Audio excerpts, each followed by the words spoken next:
by Dan DeLuce.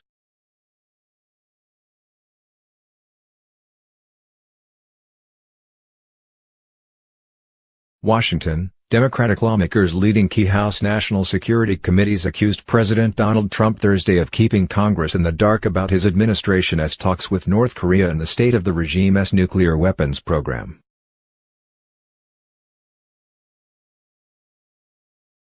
There is no legitimate reason for having failed to provide regular, senior-level briefings to the relevant committees of jurisdiction on a matter of such significance to our national security, Reps. Eliot Engel, Adam Smith, and Adam Schiff, chairman of the House Foreign Affairs, Intelligence and Armed Services Committees, wrote in a letter to the president.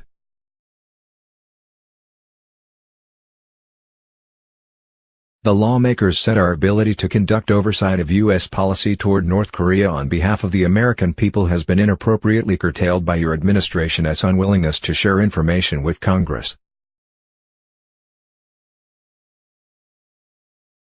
Trump plans to head to the Vietnamese capital of Hanoi next week for a second meeting with North Korean leader Kim Jong Un. But the Democratic lawmakers said Congress has yet to have been briefed by Secretary of State Mike Pompeo on what transpired at the last summit between the two heads of state in Singapore in June last year. Democrats in the Senate have been frustrated for some time over the frequency of briefings from the administration, a staffer told NBC News.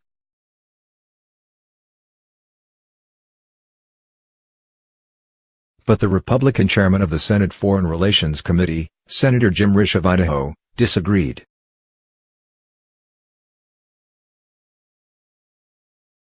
The senator communicates with the State Department, the National Security Council, and the White House regularly on this issue, even as recently as this week, spokesperson Kaylen Minton said in an email.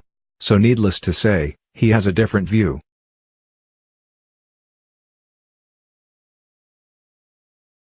The White House and State Department did not respond to requests for comment.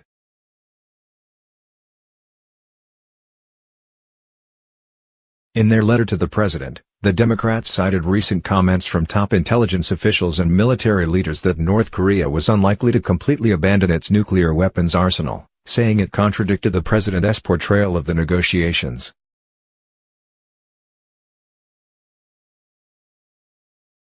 We are perplexed and troubled by the growing disconnect between the intelligence community's assessment and your administration's statements about Kim Jong Un's actions, commitments, and intentions, the Democrats wrote.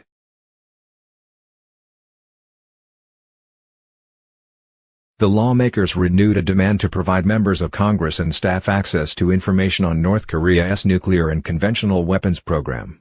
The Democrats said Congress has been cut off from intelligence on those programs and that it had undercut lawmakers' ability to assess the threat posed by the regime.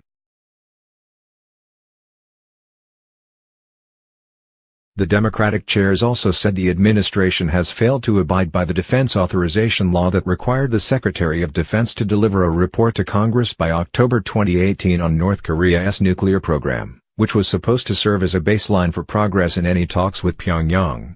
But the administration has still not delivered the report.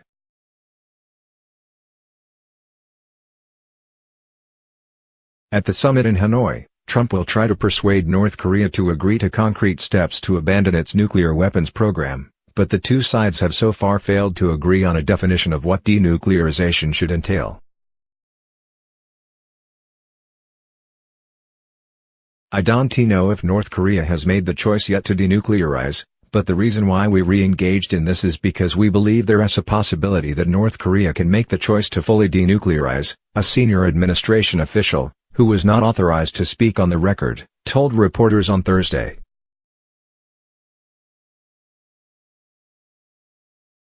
And that's why the president has assigned such a priority to engaging with them.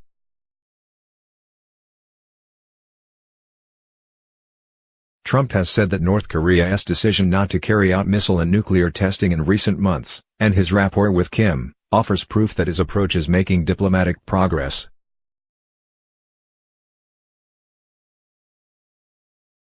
North Korea, meanwhile, is pushing for lifting international economic sanctions, which it blames in part for contributing to food shortages in the isolated state. North